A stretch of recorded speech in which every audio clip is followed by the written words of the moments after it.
Now what's funny is the real Tsunami, and of course we have pictures of that all over the shop here. The real Tsunami had many crashes, if you've seen this real Tsunami video, many times it had to be repaired, and I didn't know when I built the model, of course, that somewhere down the road I would be in that same position. Tsunami's won a lot of contests and done fairly well at the Nats, being in the front row and everything, but one of the things is we needed a major overhaul, and that's one of the things we're going to start this video off with, showing that major overhaul. And of course I have my little pet wall here where I keep all my little Tsunami memorabilia. All the things from 1994, all the plaques and trophies are on this wall. But the most significant thing that happened all year was actually the repair. That's going to be the next thing on. Probably knows me well, or through the videos, you know my life's been full of some real good times and some real depressing times, and sad to say today was one of those depressing times, and I'll show you what I mean in 1 minute here. I can't even look at this thing, I'm so mad. We were flying up at the Circle Burner field, and the air was getting nastier and nastier by the moment, and as typically happens up there, the air gets to the point where it's unflyable around noontime or near, and we basically did an outside square. We went through the second one and went through some nasty air and pancaked it in and pulled it back off the fuselage. So it's hard to believe, with Lampione's plane up here, I just fixed his plane, and now I got to fix Tsunami because I really want to. And one of the good things here is, anytime I crash a plane, I try to learn something. Even if we make a test plane, Tsunami's probably going to live out his life as a test plane here.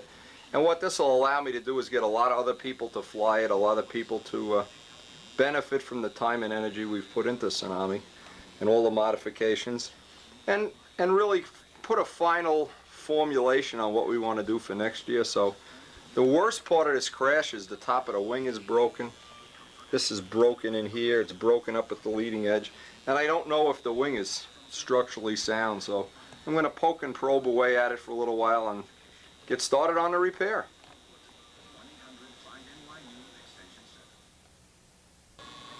And the first step in any repair is get the M600 out and get as much or all of the oil off of the plane so that you're not picking up the oil on your fingers as you're doing the repair. Step one. It's really a frustrating crash, and I really feel like I should have gone home earlier. But I had these little flaps on a plane. It was cornering harder and harder, and you can see I even got to the point where I put some solder on a tail wheel, and I was really trying to snap the sucker in there and pop some low bottoms, and I don't know, pretty disappointing anyway. But we will hopefully be able to make a test plane out of it. Now what I never checked when I picked up the pieces was the structure of the wing. Now this feels pretty decent in this dimension. Of course you have to check it both ways. This is all broken up here, and maybe I can get some glue inside of that. Actually, I don't think that's going to be a problem. I think the wing is pretty structurally sound. But what'll happen now if it folds, so what? I mean, we did this with Dave's blue plane, and what's really annoying is the whole fuselage is broken, the tail is all loose and everything. And getting this all back in alignment is going to be quite a job. This will probably be the worst spot, and what I'll try to do is get in from the bottom, pour some glue in here and get the crack that's on the bottom of this. The beautiful nose scoop we had is now a, now a shovel. The spinner is a little screwed up. I don't know, I'm going to check to see if it's still usable. The whole top of the top block here is screwed up, and I don't know if that's going to be paintable. And the body is cracked right down the middle like a big clamshell, and one flap is broken off and one is still retained in the horn. So I'm going to start looking around, get all the pieces cleaned up, and hopefully get some of this repair done today. Maybe get it all done. But again, the technology here, the idea is now you have a plane. This plane was built on the light side at 60 ounces. So now a couple, 3-4 ounces of extra glue and paint and whatever really aren't going to kill it. If it was up in the high 70s, the extra weight would probably be a death blow. So with that in mind, we'll try to put this together, and I'll try to include some of this footage on the crash repair video too. So if anybody else, now we had Gary Lutz crashed his plane last week. Lampione crashed his Sunday. It's getting to be like I'm Dr. Artnowski here anyway. and we'll start on this repair as soon as I get washed up a little bit.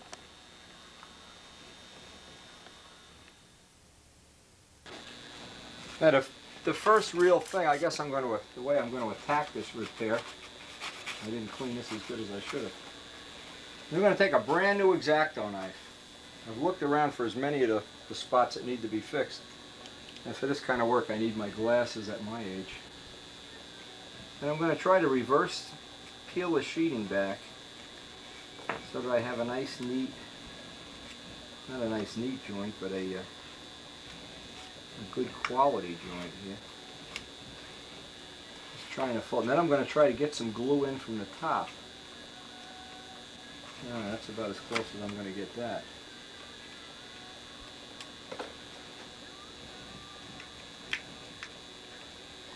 Now,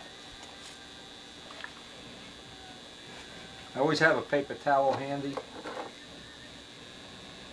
Put some right on there.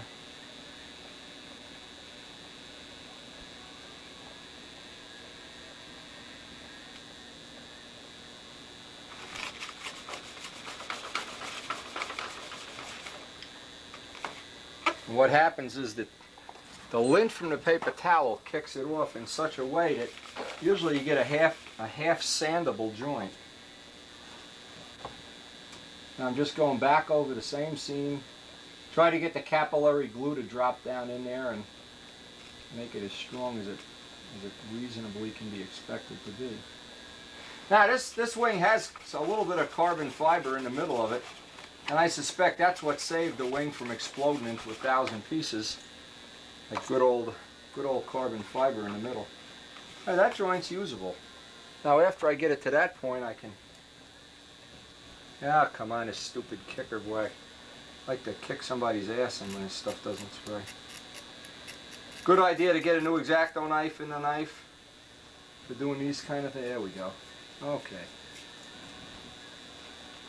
Now you can see there's not a perfect joint here, so there's a little room for improvement here. But now we can get some epoxy inside. Let's get this up close. You can see there's still little gaps here, but I'm going to try to keep going over them with the thin CA until I can seal them up, and in here I have a big crack, so I'm going to try to peel away some of the paint and get in there with some glue. Now with a brand new tip of an X-Acto knife, I'm going to put 1,000 little holes where this crack is, so some of the glue will go in, I hope. The thin CA is a capillary medium, so it should go right in. Now one of the things that's happened many times when I repaired Relentless and repaired other planes that were light to begin with is they flew a little better with the extra weight or two on them. I'm sure Big Jim is going to say that's going to be a given. This plane was always too light in his estimation, and an extra couple of ounces of weight probably really aren't going to hurt it. Again, what's going to hurt is this was a kind of a nice looking plane up until this afternoon. But it's the old motorcycle thing.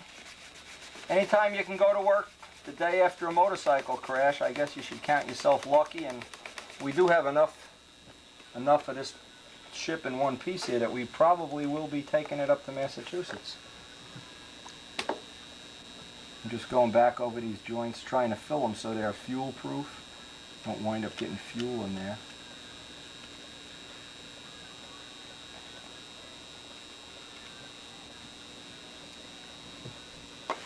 And again, the trick here, don't use the kicker.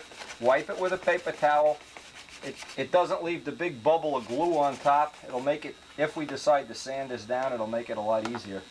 Now here's another little spot up here. I just want to fill it full of pinholes. It'll let the capillary action of the glue go in. Just turn it into a pin cushion. Again, we obviously are not going to be worried right now. Now, if the repair turns out to be real good and we want to do a real quality refinish, over the winter would be an appropriate time to spend a week or two. And it may be that someday we'll strip all the paint off of this and do a front row refinish, and that might be a good tape for a future tape. But for right now, we want to use it as a test plane. You can see all the little pinholes. And it's kind of solid now, almost all. And we could start working on the appearance of that joint now. Well, let's flip it over and get the other side done. And then number one is we have to get the integrity of the wing. Then we'll worry about the appearance. Now before we go any further, we want to check. The way we're going to check this wing is in this way, press down on it. And we don't see any little problems here. I don't see anything wrong with that right now. That should, I fixed in by the fillet off camera. I think that side will be fine, structurally fine anyway. Now you can see the horn is busted right out here. So what I'm going to try to do is get the flaps, good old 1/8 inch horns, get the flaps kind of lined up as best as I can. Now what I want to do is put some pressure against that before I seal it. So I need some IBM cards, some sandpaper will probably be alright. Just to put some pressure against it when you want to reset a flap. And what this will do is it'll press it, hopefully maintaining the integrity, hopefully. May need another piece here. All this is doing is acting like a little wedge to press the horn into the edge of the flap. We'll try to tack it first. Let's get it in neutral. See if we're in neutral now. We'll run some thin CA in there. Now, of course, the idea is to get the alignment first. And try not to glue the sandpaper in the flap. And thank God we have 1/8 inch horns in here, not those rubber things that Lampione's plane had.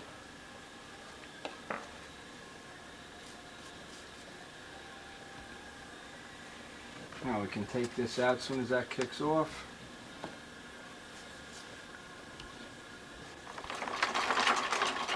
Alright, that looks pretty reasonable.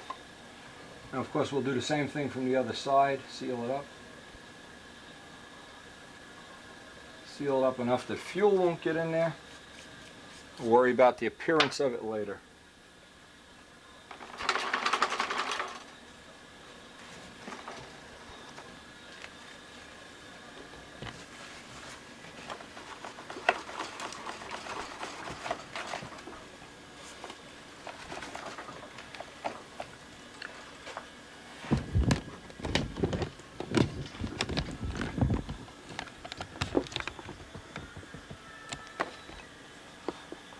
Now see in here, what I'm going to try to do is get in here with an X-Acto knife and pull this piece out and then just tack hot stuff it in place. You can see this is all cracked up back here. We'll fill that full of pinholes. That'll be the next part of the repair. It's kind of in an awkward spot here to get at, to fill it.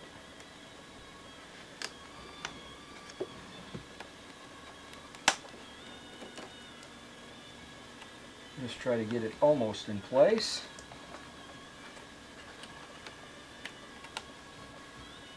Okay.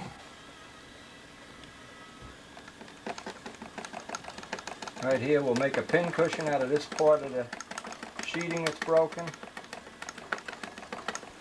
Get as much CA in there as possible. This is only to fuel proof it. Really not going to add a whole lot of strength.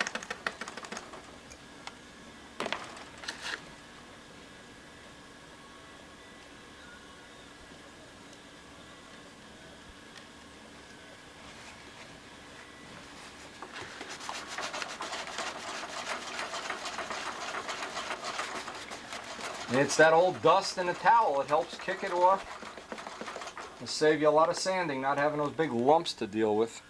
Now see, we still have a little bit of a hole at it. I don't want that hole to be open, so I'll take some of the thick, just run a drop of it in there. Let's get a Q-tip here. Whoa. And it's times like this you really look back and say, gee whiz. This is like going to a little bit of a funeral or whatever. I guess at a funeral or when somebody's in a hospital, you realize how much you love them. And Tsunami's really been a good friend for a whole summer and got me through Texas and whatever. He's been a good friend. I want to see him live some more. Okay, we're going to do the front of the wing next.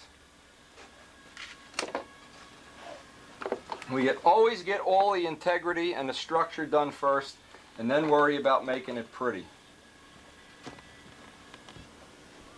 Now, we can open up this whole front of the leading edge here and look inside. And what I'm going to do is pour in some epoxy from up here. First, I'll catch this with some thin CA. I can get this joint from inside, probably make it even stronger than before.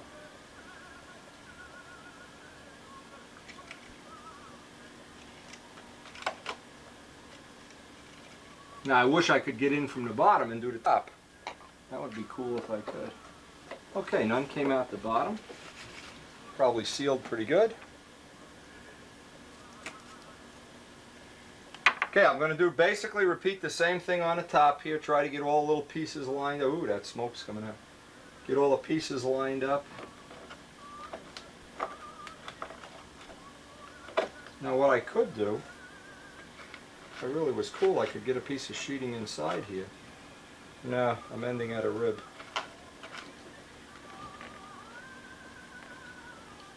I'm not going to be able to do this the way I want to because there's a rib right in the way. Okay, I'll just do it the easy way. Give it a coat of thin CA, let it get in there.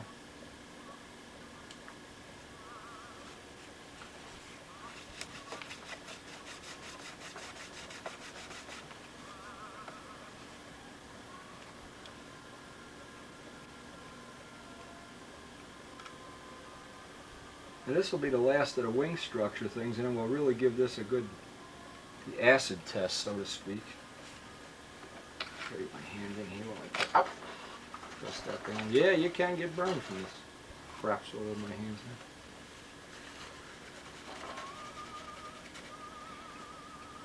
And remember, one of the golden rules is save all the parts. Now, golden rule number one is I'm missing a part here, so maybe I need an ass whipping of some kind here. This part doesn't really fit because the leading edge is crushed.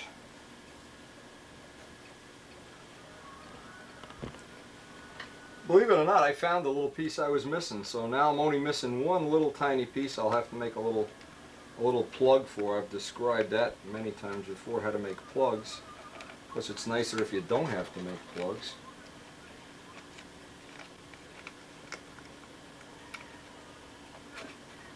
Try to get this right into position before we hit it with glue.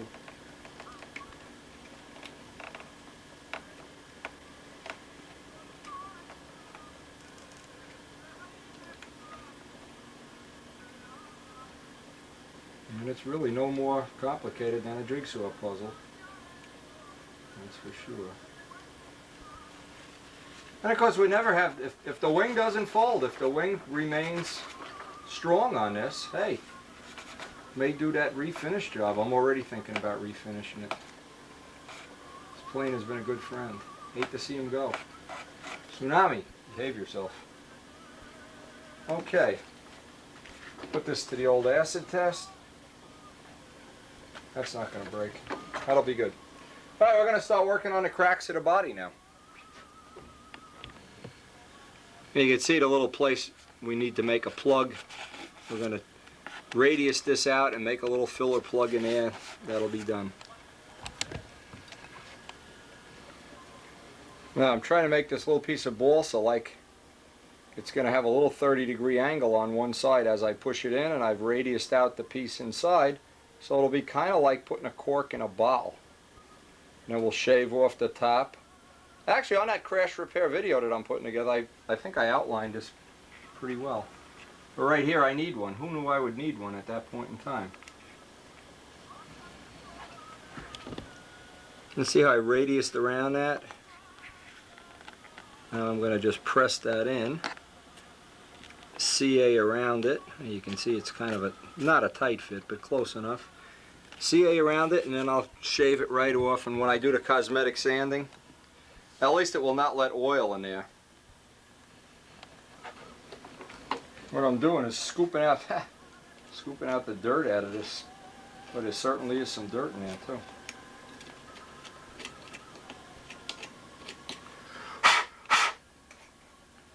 Probably some down by the motor, although I'm not going to take the motor out right now. maybe what we'll do here is just radius this whole piece off to a different shape for now anyway.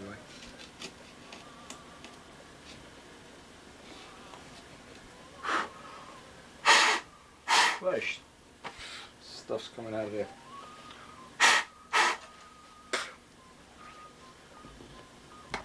Now what I'm going to do is start at the front of the body and try to start piecing this back together, one joint at a time. Up here this is going to have to get tucked in. Alright, where is the hot stuff? It's always good when you do this kind of thing to start at one end and work to the other end. It gives you a lot better chance of getting it right. Try to do maybe 2 or 3 inches at a time. Press it down together good. There'll be less filler in there, less extra paint if you do go to touch it up. And remember, number one thing is we want fuel-proofness and integrity. Don't want to have oil start soaking in here. In whatever is left of the life of Tsunami, as Tsunami lives, and Tsunami lives slowly but surely going back to life again. I'm just going to keep working my way down that body. I've got about the first 2 inches done. Make sure I have a good overlap here. I'll get another 2 inches of it. The blocks are so thin on here that you really want to get a good job of lining them up. There isn't a lot left to sand off.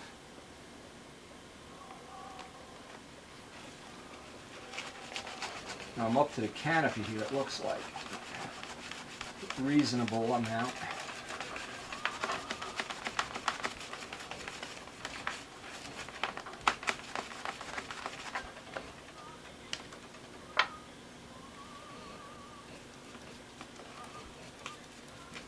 I see I got the body's cracked in this direction too. As long as I'm up here, let me get some glue up there.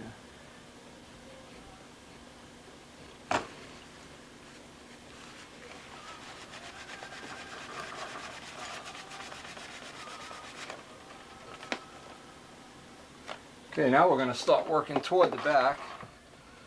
I'm missing a piece of the canopy here. Big deal, I know. But this will help line up the tail if I can get this tucked under here.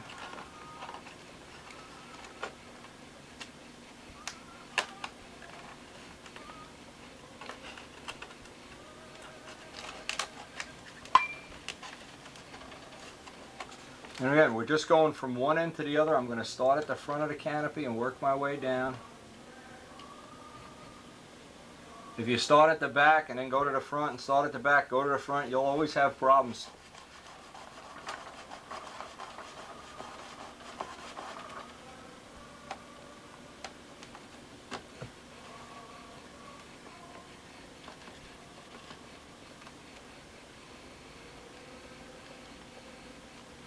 One little spot at a time here.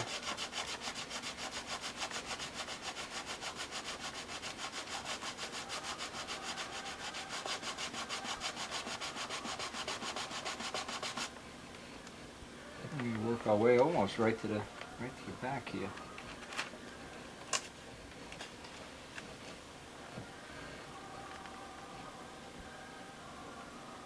We even have the little flap of paint. Maybe we can glue this paint right back in place. Save some sanding later.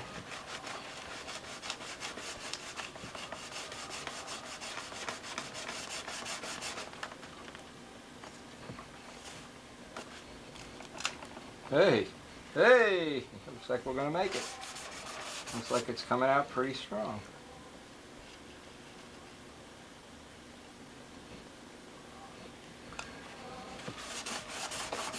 Believe me, it's hard to keep a sense of humor when you're working on your whole winter's work from the previous year here. Okay, now, let's just look at this real close. From the front, that's just a cosmetic scratch. This is cosmetic.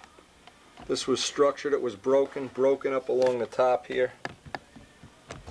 Cracked right along the top, cracked through the canopy, cracked into the top block, around the top block, into the fillet, and around the horn.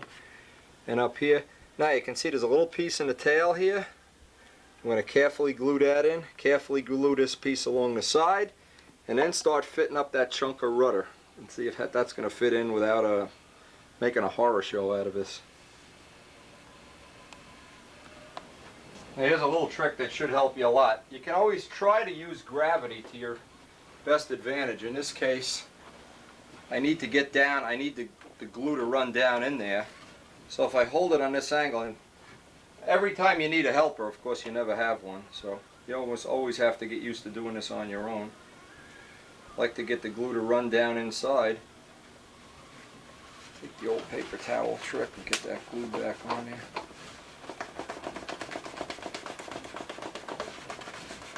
But what that's doing, it's letting the gravity pull the glue down in there.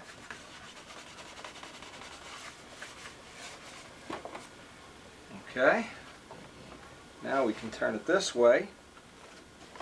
Let's see if we can do this. What I wanted to show on the tape. And I can look inside the fuse, because of course there's no back on the body. And I can drip some glue down in on that joint that I just did. Just roll it all over the joint, let it stiffen up the joint.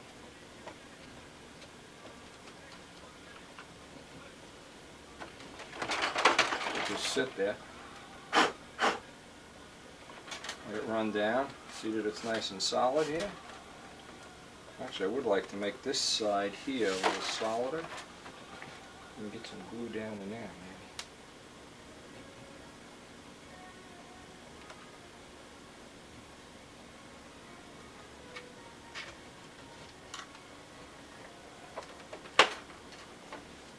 Must be running in there. It's coming out the top of the fuselage. Yep.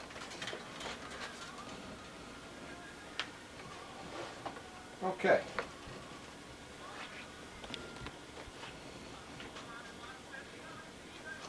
Now it looks like this may, to some degree, fit right back on here.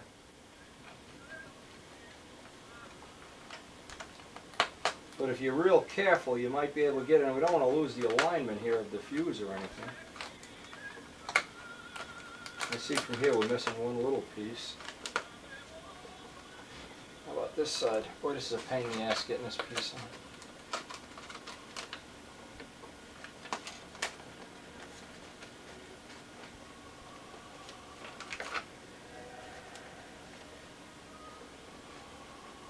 Now the trick with any big piece like this is always get it tacked in place first, which I will try to do right here. Not good enough yet. Maybe I would be better off. Maybe I would be better off doing this the long way. I don't know. Let's try that. Now at least you get an idea just how rough this is to do. No stage scenes here. That is probably a trick you can use on your next fun repair. I'm using the ground, so I'm actually pressing this in. If I had a helper here, of course, it would be a lot easier, but don't have a helper. So I want to get all the little pieces in half-ass alignment anyway.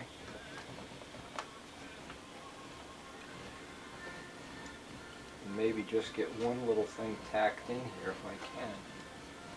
Nice as a pain.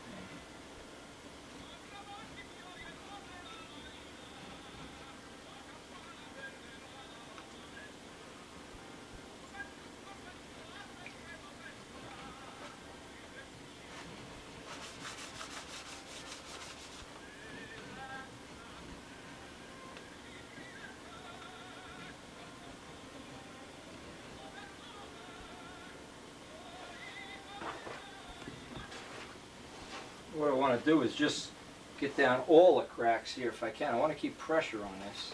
You can see it's still hinging and loose. Okay.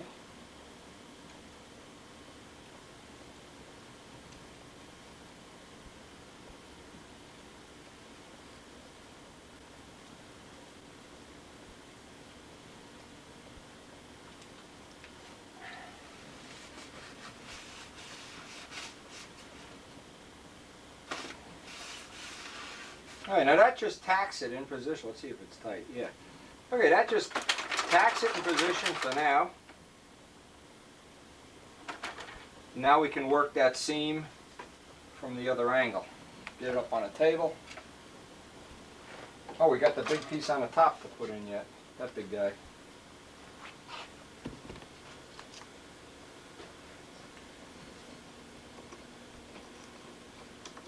Uh-oh, we're missing a piece here, I can see that.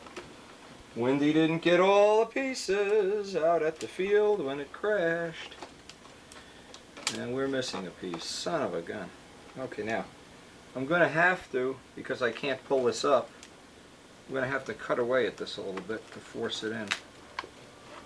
Take a little slice out of this. Otherwise it's not going to fit in exactly the way it should. Because I have the tail tacked in place. It's more important to get the fuselage nice. There we go. Okay.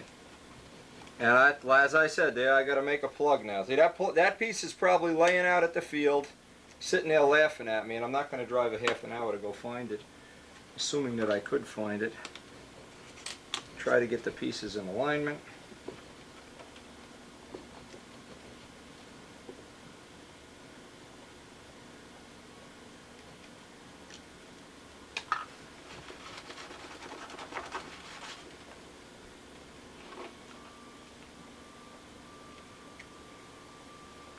And now we're going to go, and I'll do it off camera because it's redundant. I'll go down and make a little plug for this, and then go over every seam on the fuse a second time, give it a second coat, just to make sure everything's fuel proof.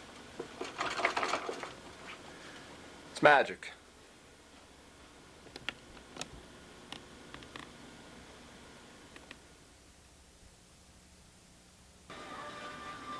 Now I got the second coat of thick CA on here, so that's 2 coats of thin, 2 coats of thick, kind of not leveled it off in an appearance way, just so it's fuel proof. I even managed to salvage the rayed rudder linkage. It looks like the body's pretty strong. It looks like it's as strong as it was. And there's still a couple of spots of raw wood here and there. Wherever you see raw wood, I'll try to do a little touch up on the really rough spots here, just so it doesn't look like a complete abortion. It also makes it aerodynamically cleaner if you can get all the roughness of it. Yeah, that looks... I don't see any reason. You know, there's signs all over the shop. Tsunami lives. It looks like Tsunami truly will be living here. One way or another. We do have a big gouge in the tail, though. I just want to make sure we don't have something that's going to come back and haunt me here and crack. Now, we did this with Midgley's blue plane and with several other planes that turned out to be very good test planes. And we're hoping right now Tsunami will be a very good test plane. I doubt if we'll need that tail weight when we go back to fly it. Okay, that feels solid. Okay.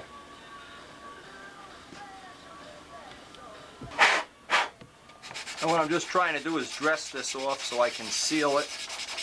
I want to go by now, and any spot that has open raw wood, get some CA on it. The scoop was destroyed in the crash, so just make it look half-assed like it's supposed to be here anyway.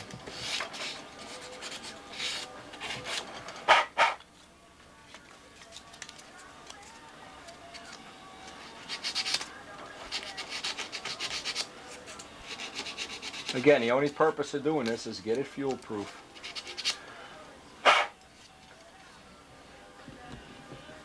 And the hex the thin CA.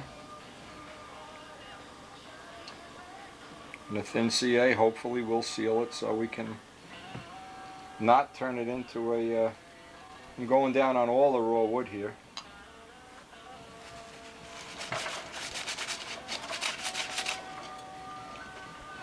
And just get some right on all the raw wood. Got quite a gouge on this top block here. I didn't realize how deep this was before. All that carving, oh my lord. If you knew how much carving went into this top block, it could make you sick. See a little pinhole here we could seal up while we have the glue. This is probably a crack right here. I'll even give it an extra coat just to make sure we don't get gas in there.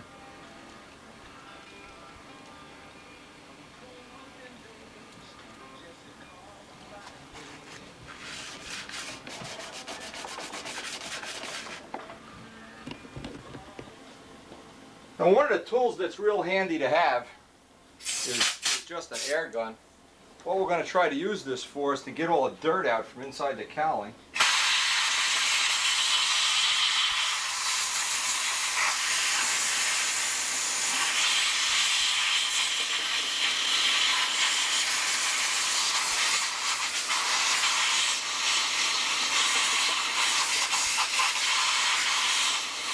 Of course, plug up the Venturian exhaust first before you do this. Oh my God.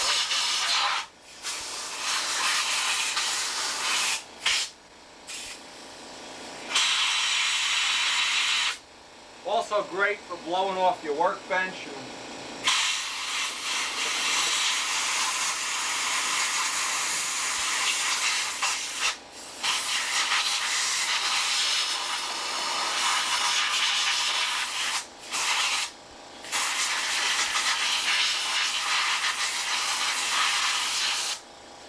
Got it craps all over the floor. Just vacuum it up. Now I'm taking some 220, a little block, just trying to knock down all these little high spots on the plug here and the seams. Not going to make too much of a deal out of this. Needless to say, it's not going to be, repaired this afternoon back to original condition, but we will get it pliable. And what I'm going to do is try to get this kind of level, then get a couple coats of thin CA on there and sand them down just to give me a little flat spot here to work with.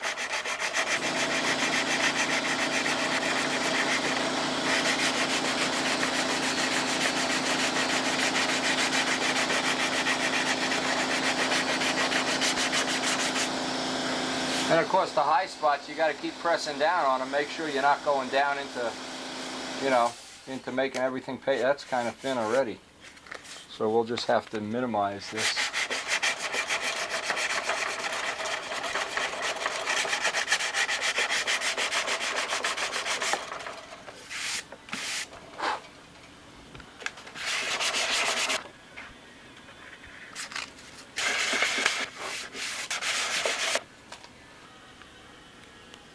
You can see here we're sanding the wood so thin you can see the rib coming through, so we're going to have to back down, lay on a little CA, and just wipe it with a paper towel just to give us some, we can't make, it's impossible to make that any thinner. You can see the rib coming right through the wood, it's so thin. We sanded that block, sanded it right through. We're trying to get this hole filled in the leading edge here.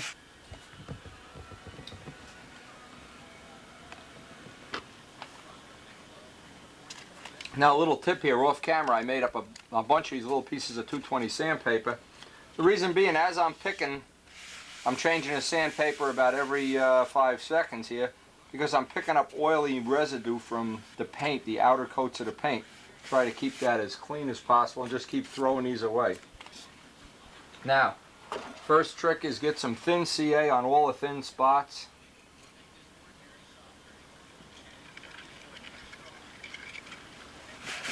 You know that's going to soak right in. It'll soak right into the raw wood, but not into the paint, so it'll harden up the raw wood and give you a little surface to work off. Otherwise, you're just constantly grinding down into the raw wood.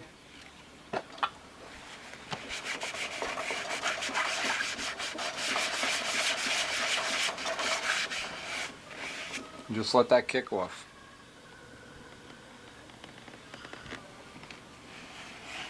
I'm just trying to trowel on a paper thin amount of, I don't want to turn this thing into the red lead sled here. Paper thin amount of epoxylate, yeah, nitrous stain. While this is drying, I can work on some of the other areas. And of course, I won't video all this, it's just redundant. Sanding through the same way till the wood gets real thin. Harden it up with CA. Get on a tiny bit of nitrous stain.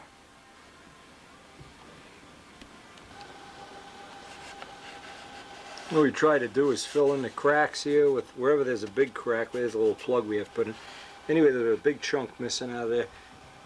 Fill it in, let it dry. We'll give it a half hour or so to dry it, and we're going to just go about here, try to wet sand some of this down, just so we have a smooth aerodynamic surface.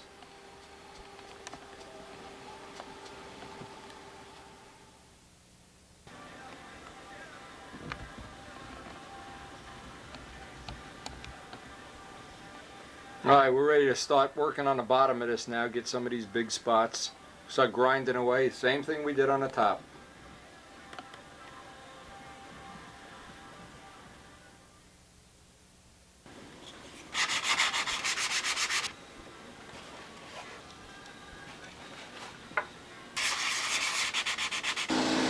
Leftover fahi And computer. is a whiz.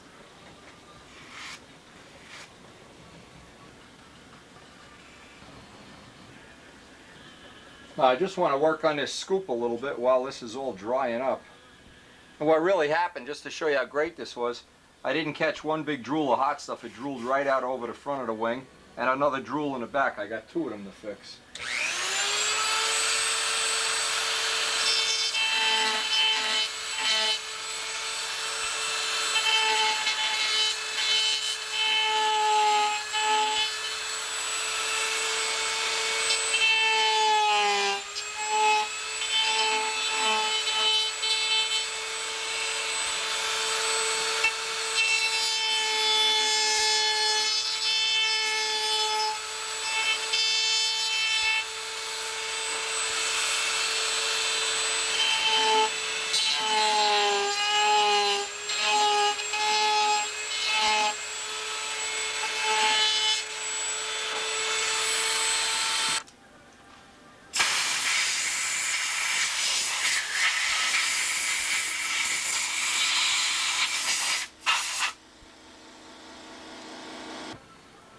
Now the reason I had it, of course, because this scoop was destroyed from the crash. This went in on an inverted outside part of an outside square.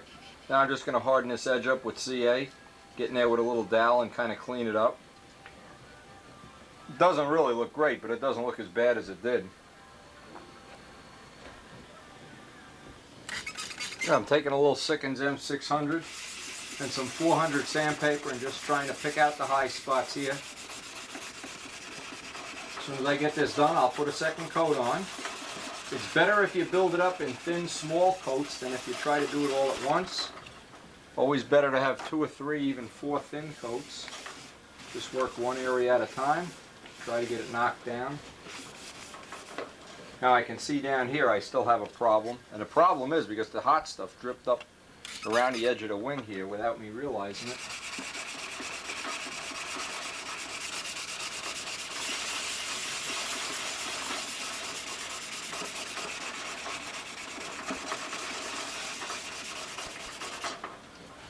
And of course, keep changing the sandpaper. You always wind up with some of that oil is everywhere. Now this is with 2 coats on. I've got it sanded out and I can still feel a couple little ridges in here. Look at this on a macro lens. You almost have to do this by feel, not by looking at it. By feel is better. Look at this close on a macro lens. Now you can see some of the little imperfections in here, and we're going to give this a 3rd coat. And just keep putting it on, give it 10-15 minutes to dry. Yeah, you can feel a little divot right there. And of course each spot of the repair is going to, well, as this one's drying, we'll work in the back. As the back's drying, we'll work up here, we'll work on the bottom. 10-15 minutes on this nitrous stain to dry, so you can really move right along with this from this point on.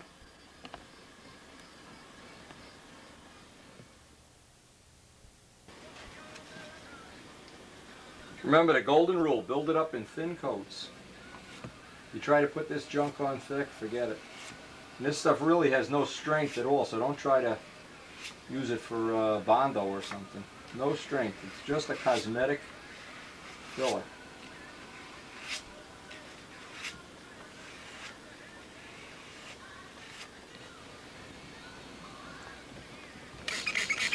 Now it's a particular pain in the neck getting up here on the scoop because of the shape of this top block, a very complex shape. If you had a normal top block, it would be a lot easier to fix. This scoop gives it a lot of extra angles and sides and corners, and trying to get that front just so it doesn't look so bad.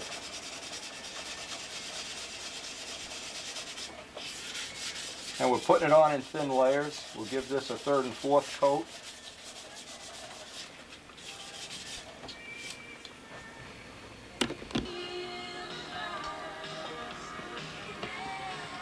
Okay, we're on about the third coat here, and I just wanted to show I had to grind into the fuselage here quite a bit, put many layers of CA on there.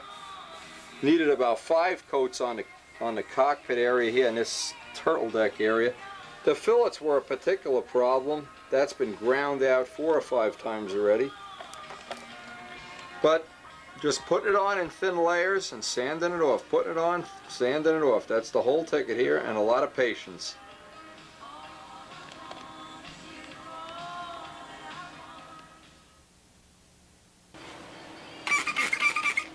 Now the last step before we try to touch this up is to get all the runoff from the sanding. And boy, there's plenty of it. Get it all wiped down with M600 real good with fresh towels. And we'll mix up a little touch-up paint. Let's see if we can get some of these little touch-up spots done tonight. Actually, we did everything that you've seen on this video so far in one day, so I guess I shouldn't be too unhappy.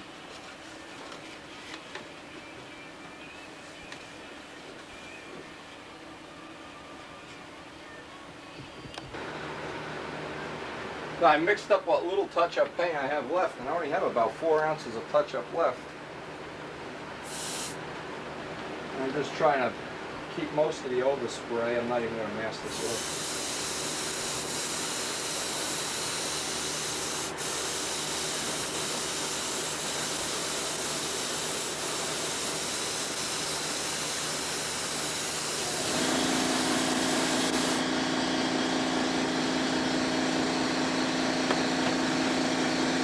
And I'll just go from spot to spot to spot now and try to, well, take a close look at this.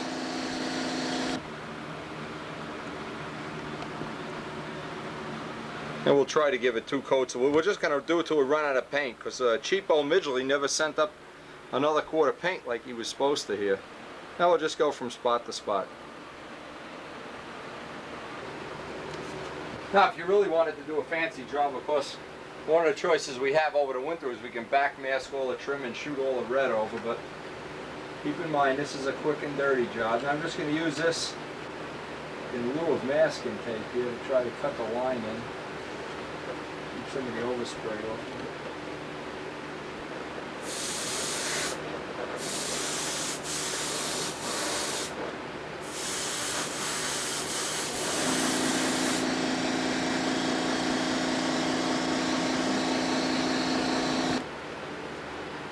Now on this side the 18 comes right through the red, so we're going to run a little piece of masking tape over this. Just so there'll be less double spraying involved in this. In fact, we're going to have the tape out, I'll run a piece along the trim.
Now what I'm going to do tomorrow is repaint the canopy and get all the overspray off the letters, so I'll just get the red in tonight.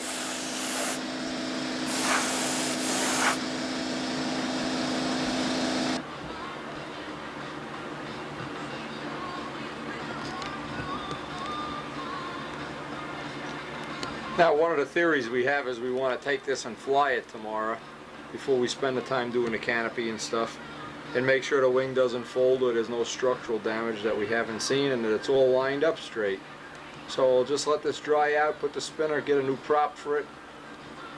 And that pretty much does a quick and dirty touch-up. It was about 2:30 to 8:30, almost 6 hours to finish this.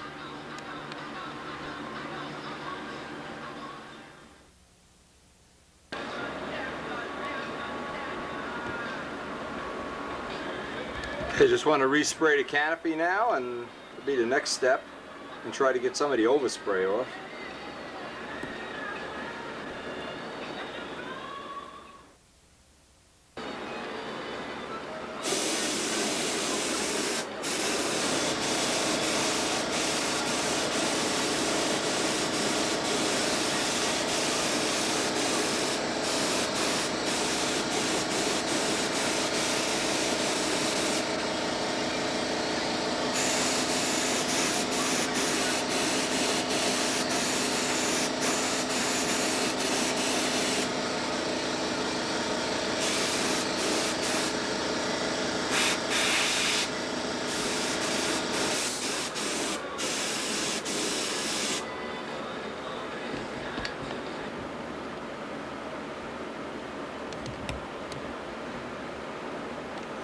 Got a little change to the canopy shape here. I don't know if I like this yet.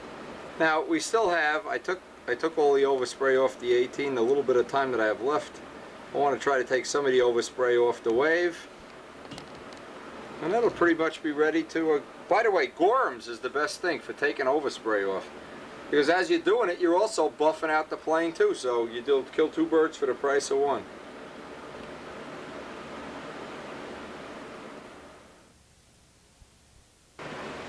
There's a couple little spots on the lettering here. I got to just touch up the black.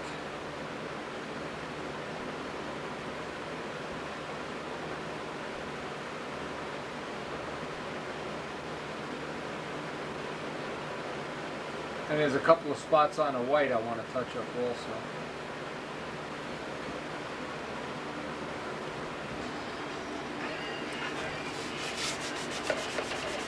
Now we're lucky the overspray seems to be coming right off without any problem.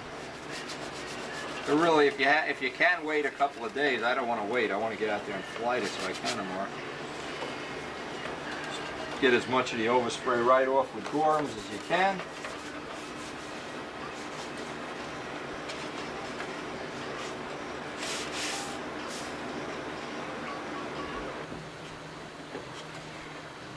Well, Tsunami passed the test flight. It's all greasy now.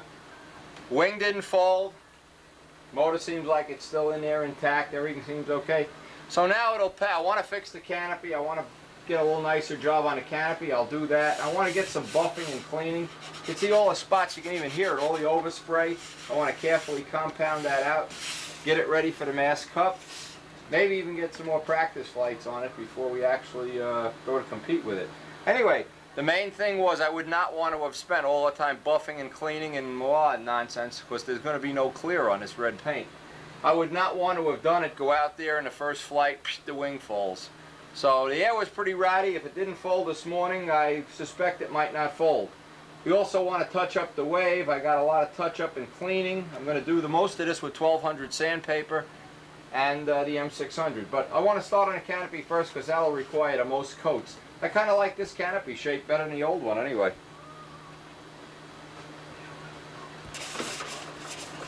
Now you can see what happens when you have this kind of a repair and you don't have any clear over the paint yet. You wipe it off and the rag turns red, so you really don't want to wipe or clean this any more than you have to right now until we get to do a nicer finish. That would of course include some clear, but the main thing is that the structure's okay. The wing didn't fold, and now we have ourselves a legitimate test model. Something we can use over the winter time. Now one of the things I'm doing too is as I'm wiping this off and cleaning the oil off, looking around for any cracks I haven't sealed up. I found a little crack in by the fillet here. I'll seal that with CA. Go over the whole thing and check for little cracks and nicks and dings, especially where we did the repairs, because we'd still like to get that. That's pretty bulletproof right now. Still a lot of touching up to do, a lot of sanding, and if we get it just the way we want it, we can put on a couple of coats of clear acrylic to shine it back up again. But for right now, we like to finish that canopy. Now after you have, I'm going to try to line this up so you can see it.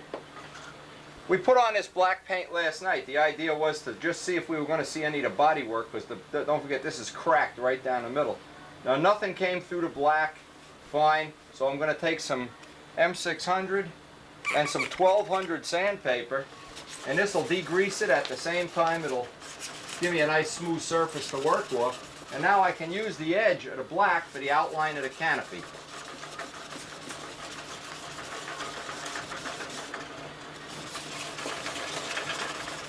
And the M600 does a great job. Now, whenever you have to do a little repair on a plane that's just been flown, it's got the oil and everything all over it, the M600 and 1200 are great, because now after you're done painting, you've already got the flat sanding done, and it should buff right back up with Gorham's in a matter of nothing, no time at all.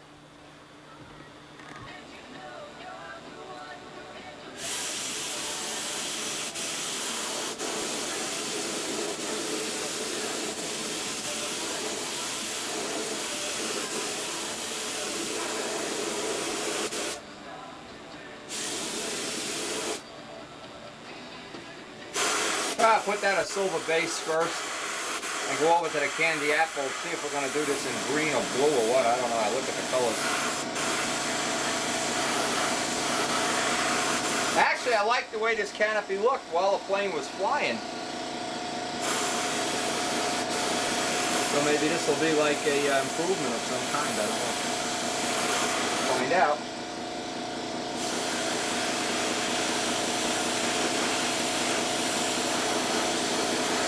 Well, it would really be nice if I had some pearl to put in the canopy, but I looked, I don't have any pearl, so it's going to be based in silver.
The last thing I want to do is just edge this with some dark. I mix some green and black together. Give it a little bit of a three-dimensional look. And we'll work on that wave a little bit while we have some time for the paint to dry.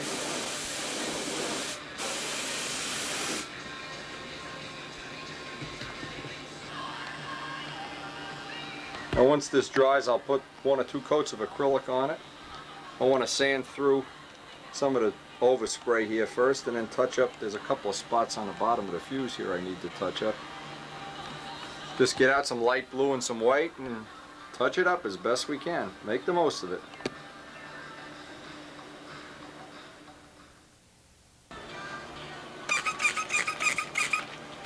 Now remember, the whole trick here is because we've flown this and it's all full of oil and grease. Get all the oil and grease off. Get down to where the tape. Now another good thing, I bought some tape years ago that was way too sticky to use on paint jobs. It had a tendency to pull up the paint. And I can use it now. This will be a good time to use it up. Being the cheap bastard that I am, I don't never throw anything away. use it up. Now see what happens, all that gup gets in the sandpaper. So what you do, get rid of it. Keep putting new sandpaper up. You know, you got to throw a lot of sandpaper away when you do this kind of a repair. You just can't refurbish it. Now this is kind of a sloppy, let's get rid of the sandpaper, kind of a sloppy, messy job to do this, but this is the only way I know of to salvage a plane, and we certainly want to salvage as much as we can, as many flights as possible from this guy. Main thing is get that test flight in, make sure you're not wasting your time fixing something that's going to fall apart on you.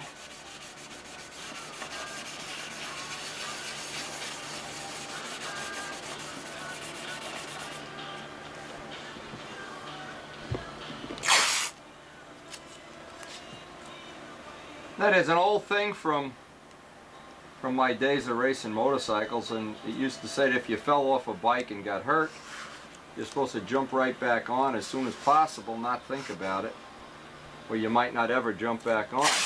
Well, I'd say the same thing maybe applies in a small way to airplanes, is if you have one of these unfortunate accidents, try to get right back. Get that plane flying again as soon as possible. Don't give it. Now this, the oil doesn't, because of the oil, I gotta sand this some more before I can mask this off. Let's get rid of this. Get right back on it. Don't sit around thinking about it all night or anything. Just get it over with. You know you're gonna have to fix the plane.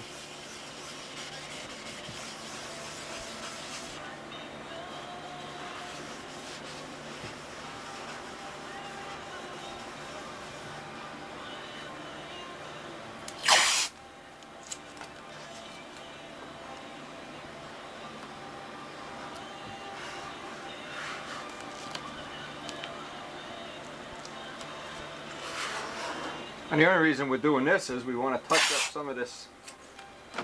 You know, we just couldn't have the back of the plane, you know, break where it was painted red, and it would be easy. It's got to break right where the most complex part of the paint job is. But that's the way life is in general.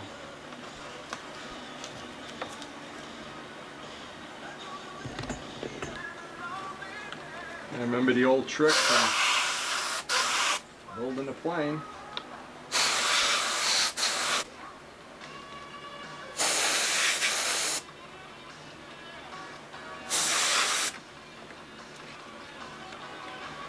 Just make up a bunch of these little IBM card things.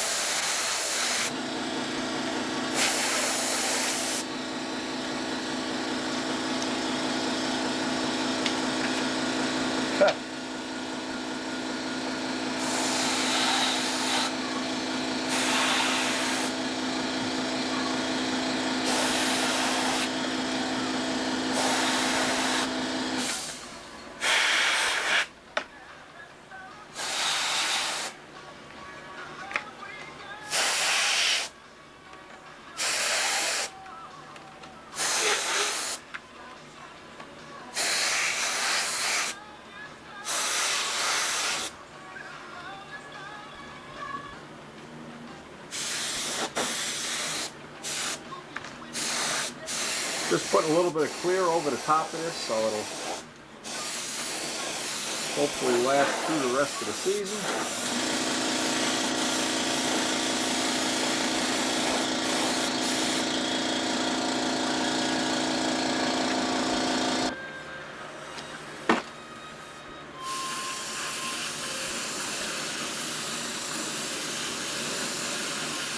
Just give an extra coat of clear to the canopy so I'll have some material to sand and buff here.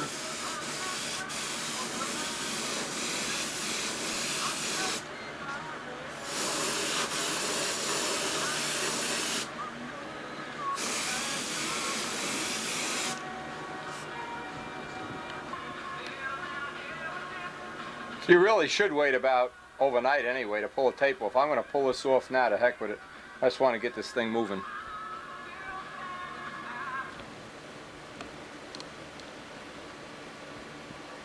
Now, if you ever noticed, every year that I've been in the top 5 fly-off, I keep a a poster-sized picture of the 5 finalists, just to remind me that the work and effort that went in. This was 1983, of course, with the Big Mig. Jimmy won that year.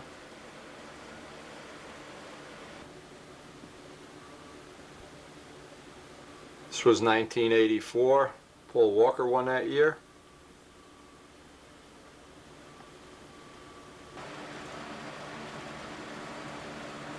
This is 1985. We won the concourse, and Jimmy won the Nats. 85.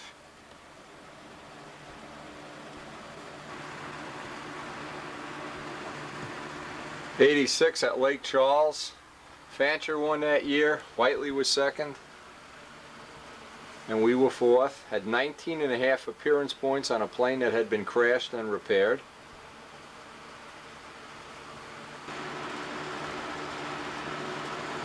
'87, Paul Walker won in some tremendous wind.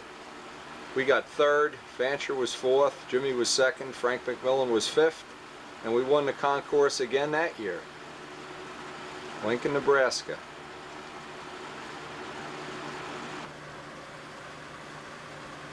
And then we had the Nats in Virginia. 1988, we had the 20 appearance points Cardinal. Jimmy won that year with the Columbia. And that was one of Casmanato's 2 trips to the Walker Fly-Off. ST60, Jimmy Casale here. ST60. Year before, Paul Walker had one with an ST60.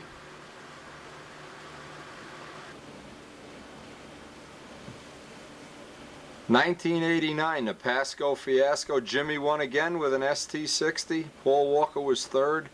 Billy Werwidge was second, the first tune pipe plane to compete at a top level in the top 5 fly-off. And we flew to Red Baron that year.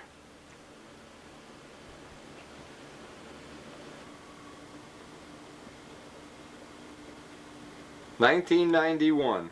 We skipped 1990. We finished 7th, out of the money. We had the tune pipe on a 60. Paul Walker won that year. Bob Hunt was 4th. Fancher was 5th. Bill Rich was 3rd. These 2 guys here, 2 ST60s. That was the plane we flew right back in '88, refinished.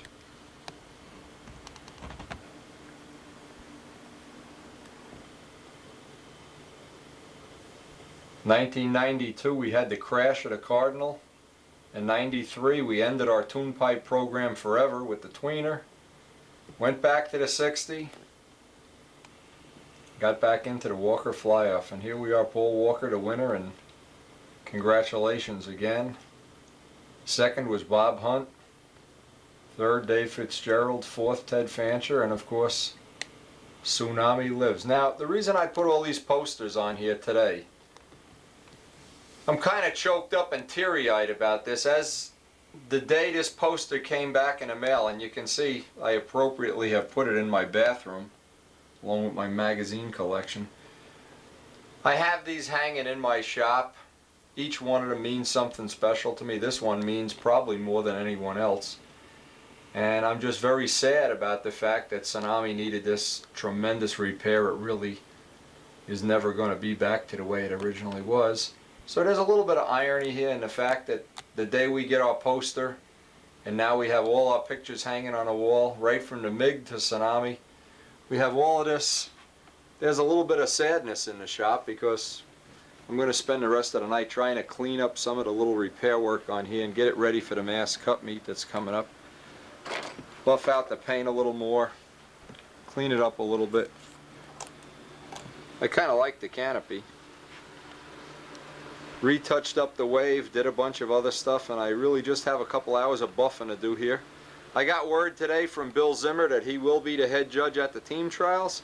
Good news for all the competitors. He usually does a real good job, like all of the other people that dedicate their time and energy to it, but looks like we are on track for having the team trials next year.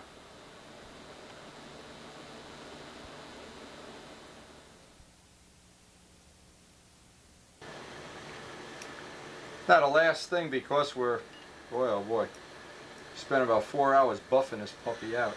And of course I've buffed through because there's no clear on. So I'm just going to go around just to get this cleaned up. Go around, touch up the couple of red spots that I buffed through on. So it doesn't look so bad from, you know, 3 feet away kind of thing.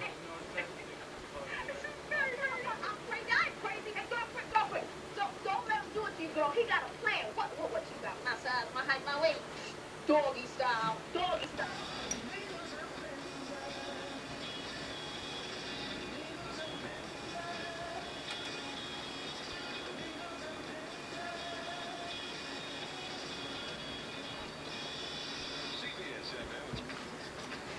No, it's funny. All over the cellar we have these signs that say Tsunami lives, Tsunami lives.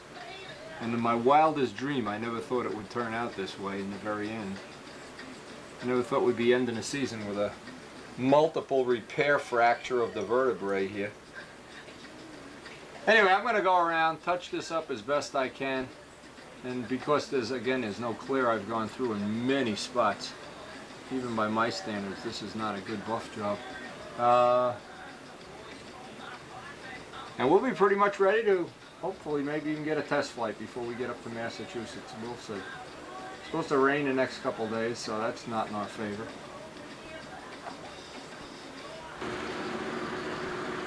Now today, it's a blowout outside. It's pouring rain. So what I'm going to do, the canopy's been drying an extra day. I wet sanded the canopy out with 1200. And what I'm going to try to do is kill that line at the end of the canopy. And all the little spots I touched up yesterday are dry now, and I can kind of flatten and buff them right in with the sandpaper.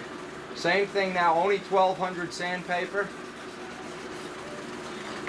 and Gorhams, and then finalize the whole thing with some Gorhams and some Final Shine. A little bit of Final Shine on this will just perk it right up. Now I hope we're going to be able to go to Massachusetts. I hope the weekend's going to be nice, predicting rain.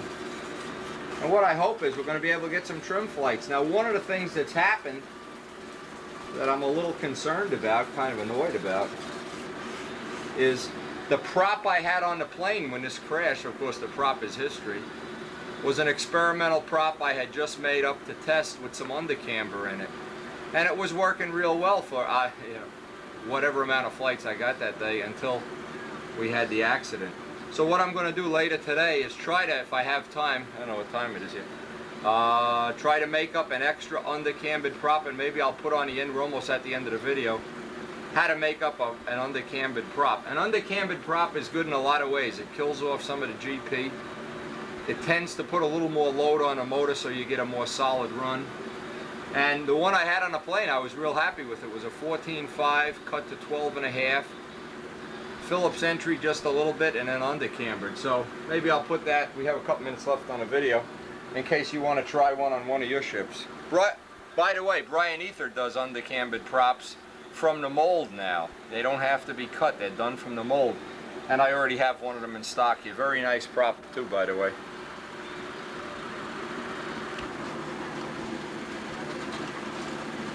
And I found from polishing out, this paint is only 2 days, not even 2 days, it's 1 day old. When you want to polish out soft paint, the only real medium to use is 1200 sandpaper and Gorhams. Compound is really too rough. And do the final little bit with Final Shine. The Final Shine is the final little touch for any kind of a repair like this.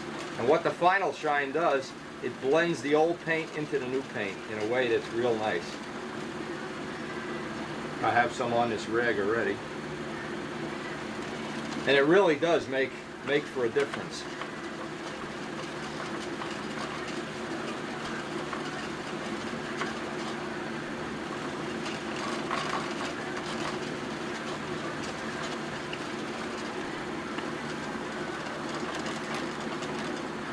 And of course, if you buff through another spot, just touch it up again, no problem.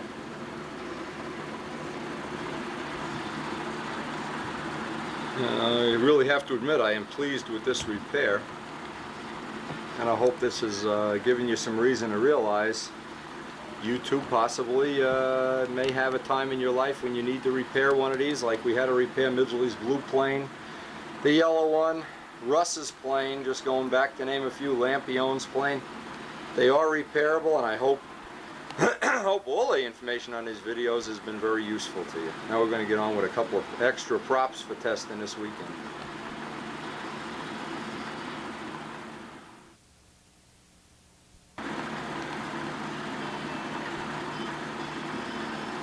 And this is just the ultimate.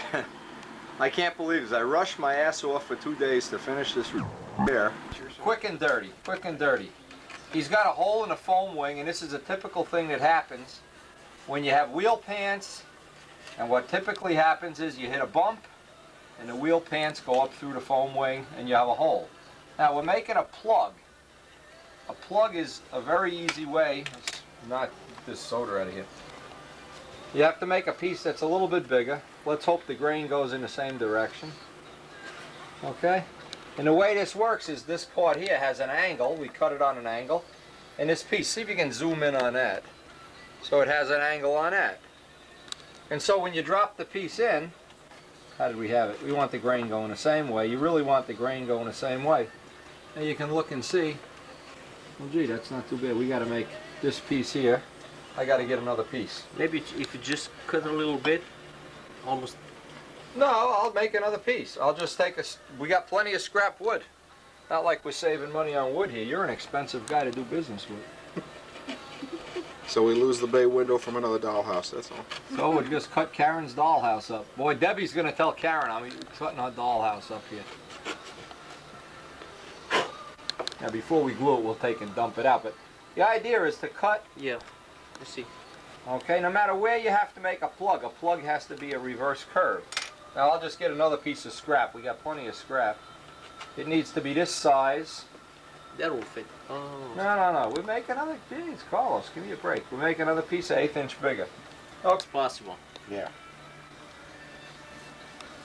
That's the trouble with half these kits that they make. You know, they give you a little, you see a landing gear for a wing, and you got It fits. the tab. Not perfect. We'll get it fitting perfect, though. Let's see. We need to go.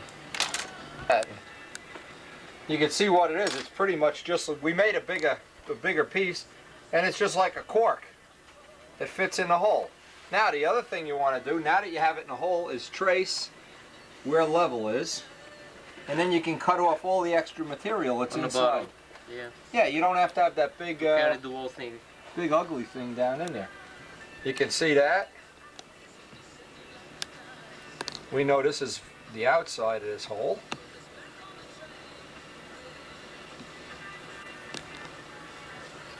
So many times you get a hole in a plane and it makes you crazy. So cut a little bit extra off of there. This way, if you sand in a little bit too deep, you got some more meat to work with. Right, you don't want to make it a 1/64 of an inch. That's the old on the top and in the hole plug at the same time, yeah. Okay, now you can see we can get it down to where we're gonna cut everything off except leaving the line. So that'll just give us enough to block sand off. We'll just cut this down to the line, drop it in place. Very good way. We got to put this on a crash repair video too. Especially if you have gear in a wing. Boy, when you have gear in a wing, the wheel pants always wind up somewhere where you don't want. Where's that big? Oh, we're using the knives for cutting before. Cutting the pizza with. Yeah. Not cutting a pizza. We were doing Jimmy's silver. You think a man with my money, I could have a handle for my knife. Bet Ted Fancher has a handle for his knife.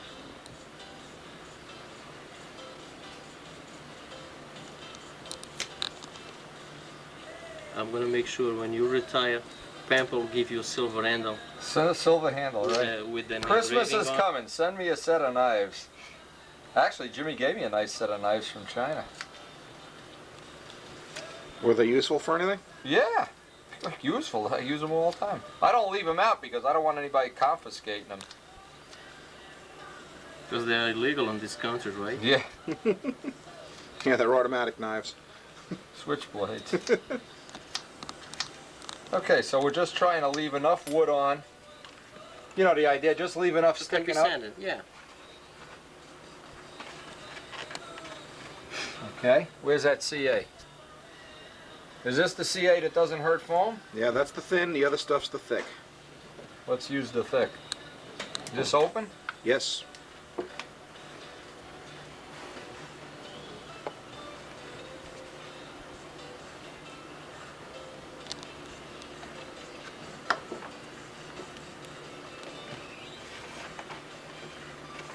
One time I was doing this and I'm pressing poop right in. There's 30 guys here laughing at me. Hey, what the hell does he know about doing anything? That's when you discovered the angle. Well, the angles work great. This is a great tip. There's nothing that can't be broken, that can't be fixed. We're gonna make a commitment right now to fix that 900 sweeper just so we can drive people in the hobby crazy with that thing. Let's get Okay, a picture of that over here. now let this sit, let it dry. At the plane? Yep, the Plain and Windy's right hand, the Sweeper 900, will be resurrected. It's now sitting in a lawn and leaf bag in Big Jim Greenaway's backyard. Jimmy, you want to get a minute or two of this? I'm sure somebody out there can benefit from this. You can get it almost down with the plane, the great little plane that we had on the earlier video. This is the master air screw guy, and he is good.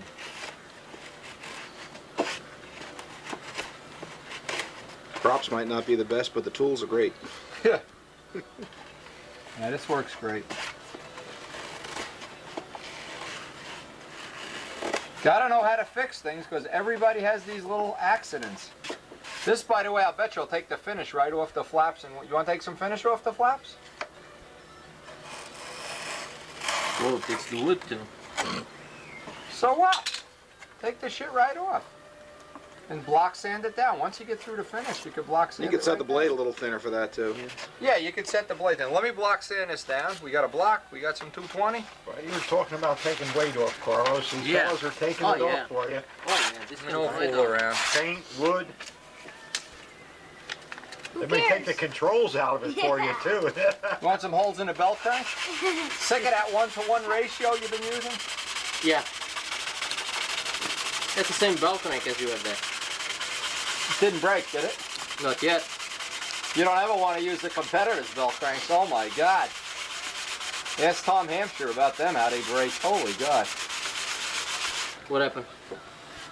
Okay, you're in great shape. Now you leave the dust there. Don't take the dust off. You know what I'm doing? Yeah. Not Leave going it with the up. thin. Leave the dust there. Don't get it any thinner. Let's make sure it's not too thin.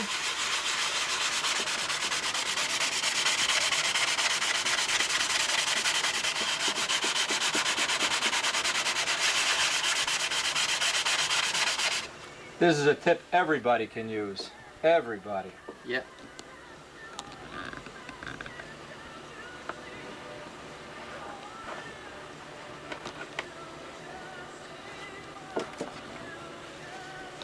Has pizza on it.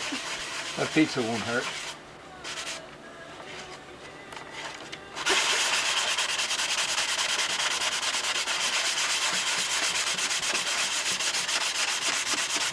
That's a lot better than a silk span patch. Oh yeah. Carlos. Yeah. Believe me. And it's right where it'll be if the thing breaks again. So now you could, you have a pattern already made. Are you saying that the way Carlos flies this plane is going to break again? No, Wait a minute. he'll never have that problem again. He's a man that learns ahead of time. Perfect. On Take that some- note, I'm going to turn the video off. This is getting a little thick. Let me take the macro lens on that. Take the macro lens. Now, let's see. 2-3 minutes and you got a perfect patch and a foam wing. Block sand it out, tissue over it. Absolutely perfect. You want to take some more paint? Let's take that. Where's that blade? Lighten up the blade. I bet we could strip those flaps right down to bare wood in 5 minutes. Need a screwdriver. Anybody wants to refinish, I'm sure there's a million people who want to refinish out there. Boy, this is the hot tip for refinishing. Set the blade for a very thin cut. I wonder if this would take fiberglass cloth off. You know what it is? You got nice woody. It's nice soft wood. This coming off right down to the wood almost. Now, if you want to get the last little bit, we're going to have to turn the Yeah. flaps like that. Now watch how this comes off. I'll bet Borelli's saying, hey, that's easy, man.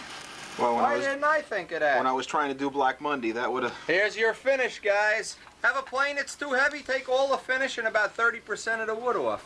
Now, granted, this makes the flaps a little bit thinner. So you got to go back now and resand everything. I bet Master Ascrew ought to start sponsoring me. Look at this. You know you didn't put enough paint under the... Enough dope, no. That's why. Get the edge caught and then just work your way right down. It'll come right off. But It's not denting the wood or anything, right? No. It's not grooving it or. You don't even have to sand that. Are you kidding me? Beautiful. Look at this. I mean, there's no wood on the back of the paper. Figure that out. That's how you take a finish off a plane. You want to refinish your plane? Bypass all that sandpaper nonsense. Wendy's videos, do it again. Time now. Remember, this stuff. This footage onto the repair videos. Jimmy had a low bottom. This, of course, is Casal's old plane. Jimmy had a low bottom and tore out the gear. You can see how it came out. Now, fortunately, step one is he saved all the pieces. So what I'm going to do is get some slow drying epoxy and one by one. Well, here's the rest of the gear block. Let's see if a lot of this stuff is going to fit real neat. But I'm going to do one piece at a time, get it in, and then when one piece is set, move through the other one and jigsaw puzzle this all back together. Then what we want to do is fly the plane, for sure fly the plane, because you wouldn't want to go and do all this work and then find out the wing is broken in the center. If I remember right, Jimmy wasn't big on putting a lot of glass ellipses on a wing, and you wouldn't want to put 20 or 30 hours of finishing into this. Another problem is some of the paint on here is Aerogloss and some is SIG, and we don't have any Aerogloss at all. So what we'll do is just do a mechanical fix here so that Jimmy can test the plane this weekend.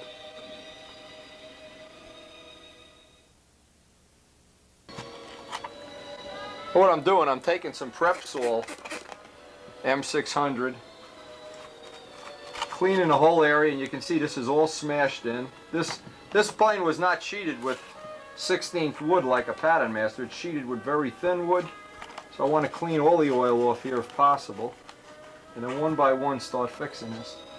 And I'm trying to look inside and see if, in other words, I want to see if the wing is fractured in the middle. It feels pretty good. Well, we're going to find out. We're going to find out short and sweet of this. Get all the grease off. The M600 is the way to go here. All the little parts. And I'll mix up some slow drying epoxy here. Now the first thing I want to do is get some of the epoxy down into the gear block. This is one of the parts that has to be fixed right. The gear clips are both broken, so while I have this batch of epoxy nice and fresh, try to get it down in there, work it down in there.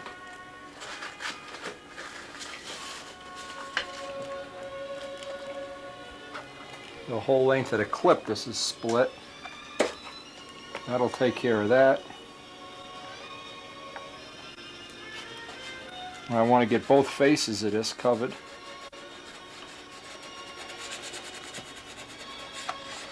And the way these old-fashioned clips were with the short gear leg, this is why they break, because this gear leg is too short.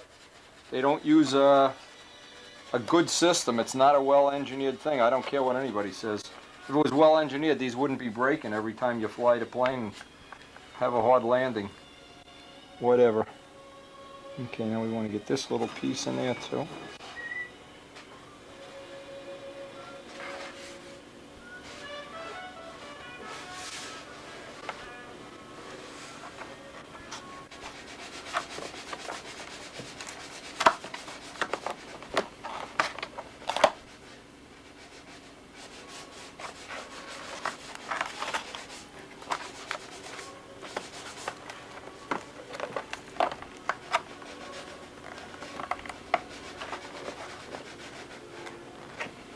Okay.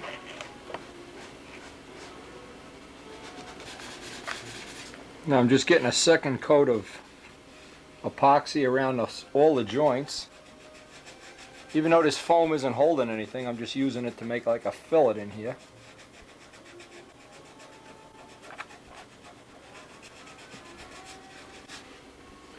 Again, the whole reason gear blocks come out, the whole reason they do is because of this flaw in the engineering of making that upright too short.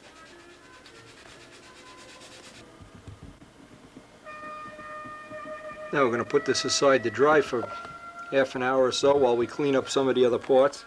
Get ready to fix this damage. There's some other damage around here. And then of course make sure, most of all, that we have the structural integrity.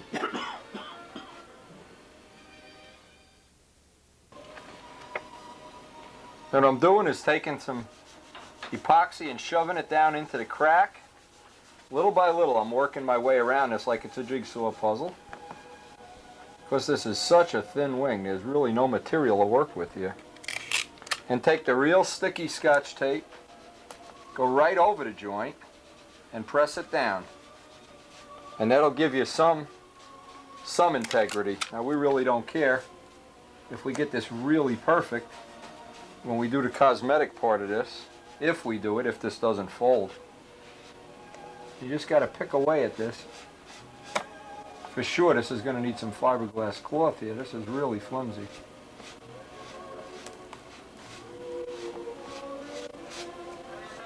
And the problem is there's just not enough integrity. There's not enough material here to work with. Force the epoxy down into the crack. Try to open up the crack, force it in there. Wipe it with a rag with some alcohol. How you doing with your sanding, George? All right? Coming out right? Get as much of it off as you can with the alcohol. You don't want to get it soaking wet, just reasonable. Then to hold the two seams together.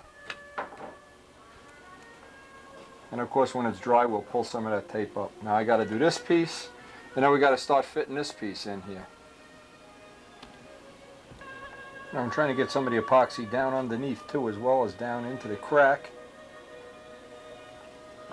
I'm working one piece at a time here. Get the excess off. You really just have to put this together like a jigsaw. There's really no other way to do this, not that I know of.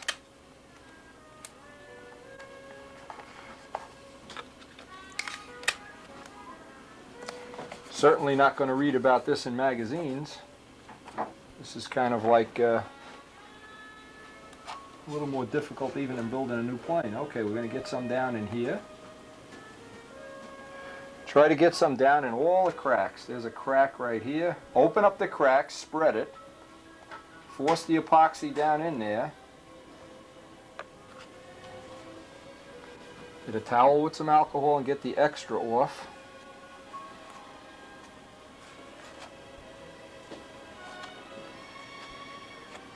And it's a sloppy, messy job. Let's not make any pretend about it. Keep plenty of Q-tips around. Down under here there's a crack.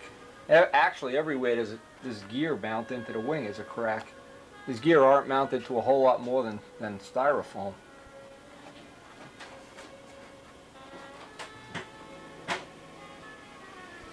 Okay. Now I'm just playing jigsaw puzzle here with the pieces. This piece is obviously going to wind up here.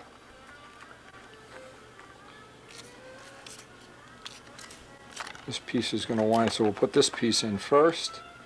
This piece is going to connect to there. And Jimmy, you're missing some pieces. Any more pieces here, George?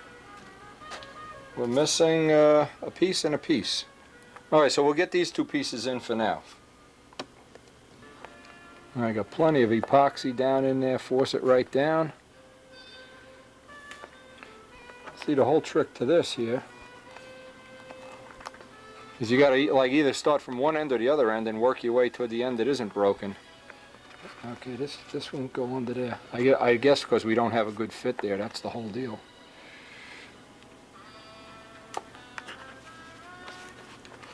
Try not to leave too much of the epoxy up on the surface. The reason is obvious. You don't want to get the tape to stick as well as you can.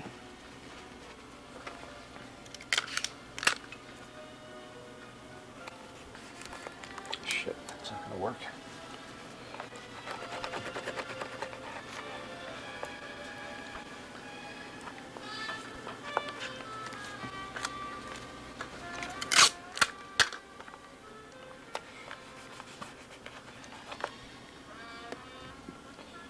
Now, because this piece actually touches the gear block, I want to get as much epoxy on this, even on the foam. Try to use the foam if we can.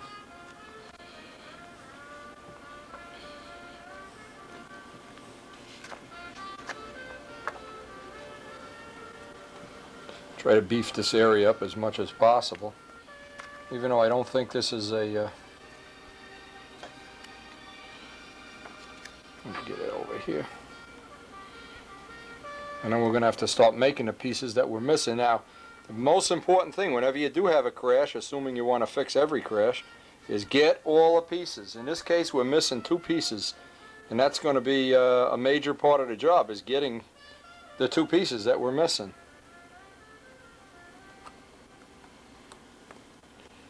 Again, just get the epoxy worked down in there, working all around.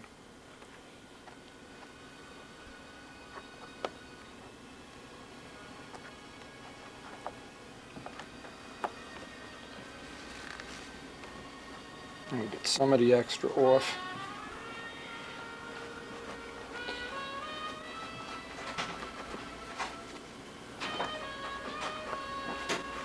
That's funny, George had Big Tsunami outside, and we saw a squirrel approaching it. Well, George is a little paranoid. He's going to go out and watch, see if the squirrels don't eat his airplane. Again, the tape is only here to hold it, and this is probably the only way that you'll get this many pieces back in. And you hope a crash isn't this severe, of course.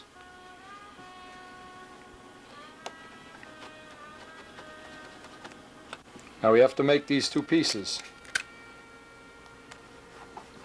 Now, if we did have those pieces, boy, that would have saved us a couple hours off of this job. We don't have them, so instead of crying and complaining and bedwetting, we're going to start making them. Okay, that one's sealed up nice. Just have this hold it.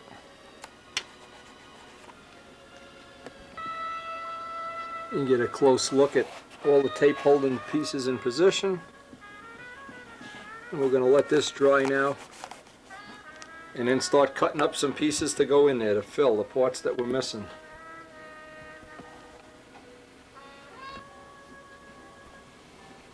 And what I did, I just made a little pattern here out of paper, roughly the size opening, and then put a bevel on it, so it's pretty much like a cork in a bottle. It's beveled in, similar to the way we repaired Carlos's plane, and I let it stick up just a little bit so I can sand it back down.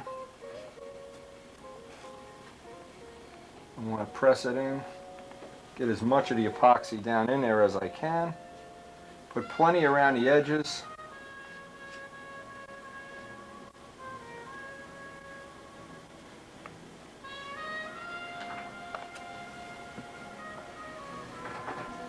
Force it down into the groove, into the crack. And of course there's plenty of epoxy on the foam here. Let me get another towel. And then we'll just replicate this into the other side. We'll have the other patch in place. This will all have to dry before we go on. Now I want to just get this pressed down as good as I can. I'll put some tape over here and wipe all this extra epoxy off. Gets to be pretty messy at this stage. Then we'll do the same thing, make a little cardboard pattern, drop that piece right in.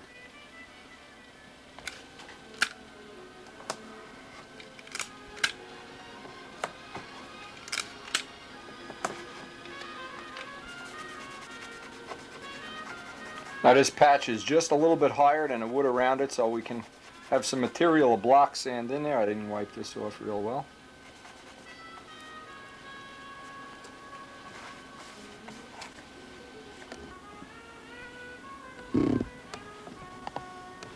Okay, we got these patches. This one is not really level because the gear clip is so broken up. But the problem is here, and I don't even have a solution for it yet, is the wing is so flexible from being crashed that what I'm going to do is just let this dry now and then try to glass over the whole thing. Sand it down and glass the whole thing as the next step.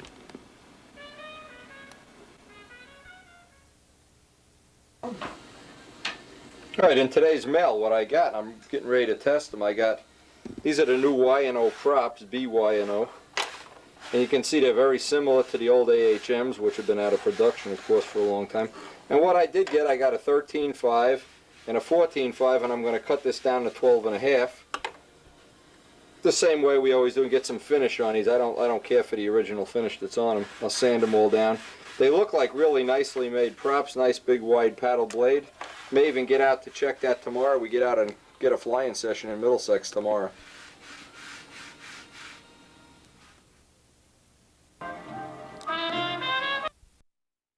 Great test session on the Y&O props. I want to prop this up just a little bit if I can.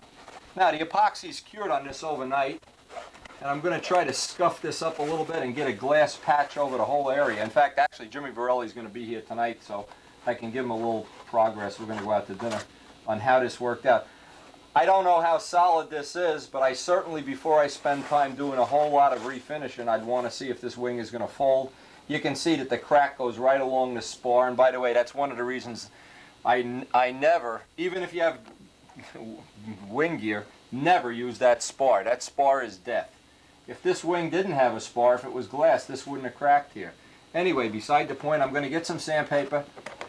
I peeled off all the tape off camera. It was kind of a time-consuming thing getting that tape off, so I just want to get this chewing gummy stuff off here. We'll scuff this up and get the glass on. Now, what's real handy to do a repair like this is this sticky back paper. It just sticks to your hand. This is 220 grit. And you can't really use a sanding block because everything is so flexible now. This wing, by the way, Jimmy used to sheet these wings with very, very thin wood. This is not 16. So I'm just going to scuff it just enough that I can get a good bond to the glass. I cleaned everything off with M600 here. And we're looking forward to going down to Edison tomorrow. That's number one thing. Looking forward to seeing Jimmy and Debbie tonight, number two thing. The Y&O props worked well. In fact, as soon as I got home, I placed an order for some more Y&O props and hope we have them soon. We can do some testing. I'm going to get some 35 size, some of the bigger sizes, 12 6s, 13 6s, 13 5s. I'll try to get all of those sizes in.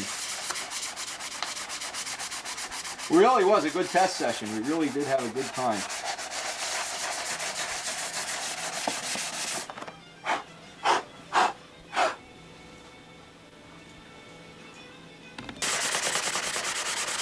And what I did, I just took some M600 to roughen this up.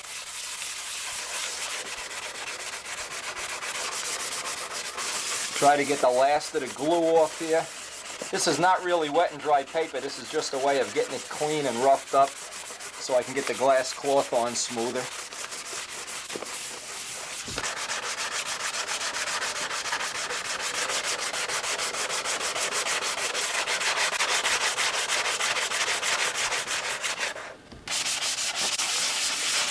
Alright, I got all the stuffing done here. I'm ready to clean this up and mix up some glass. You can see how flimsy this is, boy. This thin sheeting's got to go.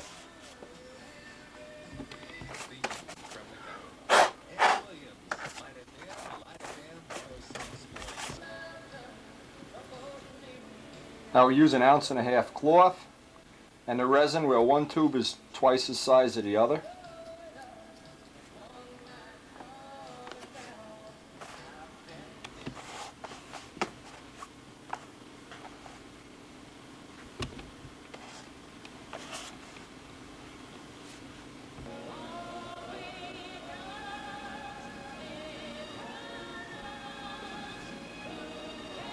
Now remember, anytime you do fiberglass, and this is 1.5 ounces cloth, you always want to use the epoxy where one tube is twice the size of the other. You never want to use 5-minute or any of that slow drying stuff. This gives you 15 minutes cure time, which should be plenty for this repair. The old Sig squeegee. Now because this sheeting is so thin, this is really not as nice of a repair as I would like, but it'll be totally functional. I don't think this will break. I think this is going to last. And whether Jimmy decides to make it pretty after this, well, I don't know how pretty you can make it given the fact that that sheeting is so thin. Now if this wing was sheeted with real 16th, I think we'd have a much better shot at getting a real repair, but this will certainly make a functional airplane. And if Jimmy doesn't want to do the finishing, hey, you can just leave it the way it is and have a spare plane. Yeah, put that over there.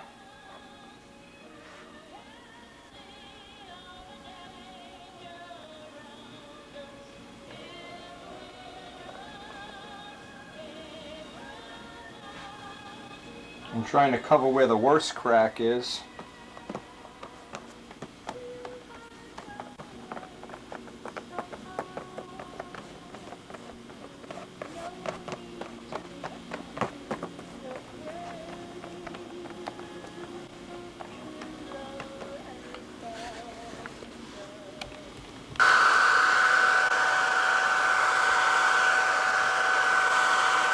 Now I'm just heating it with a low temperature setting on an old hair dryer.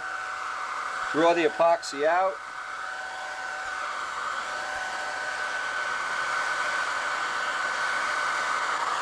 Any spot that looks like it isn't really nice and smooth, what I'm going to do is give it a second layer and just obviously just repeat the process again.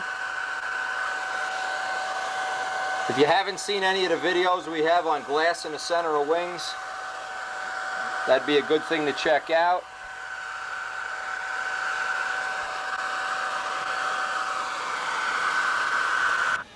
Now where this is broken, the worse, I want to add a double layer. Lay it right on top of the old stuff. Pat it down. And then we'll just reheat this and draw that epoxy up.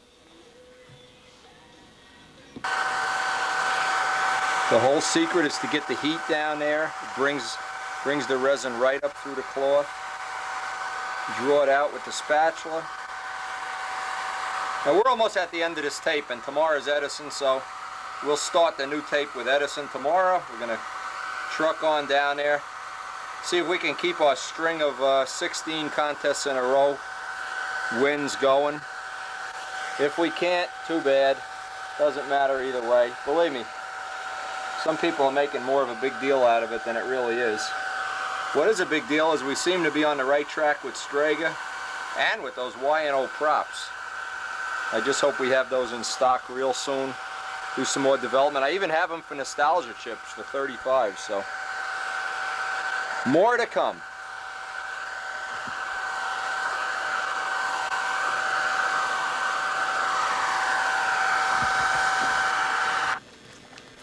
Now what I did, I put a third layer right in the middle here where the gear blocks are taking most of the stress. And I'm going to try to trowel off most of this epoxy. I put up another batch.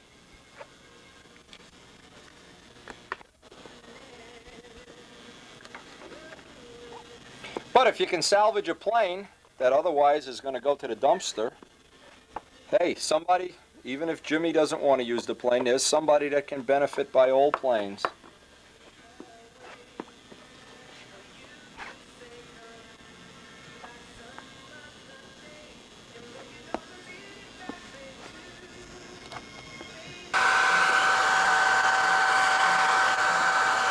I'm just drawing out that third layer of cloth and epoxy, and we're ready to put this aside to dry. And of course you want to wait at least 24 hours and hopefully 48 hours before you sand away at this.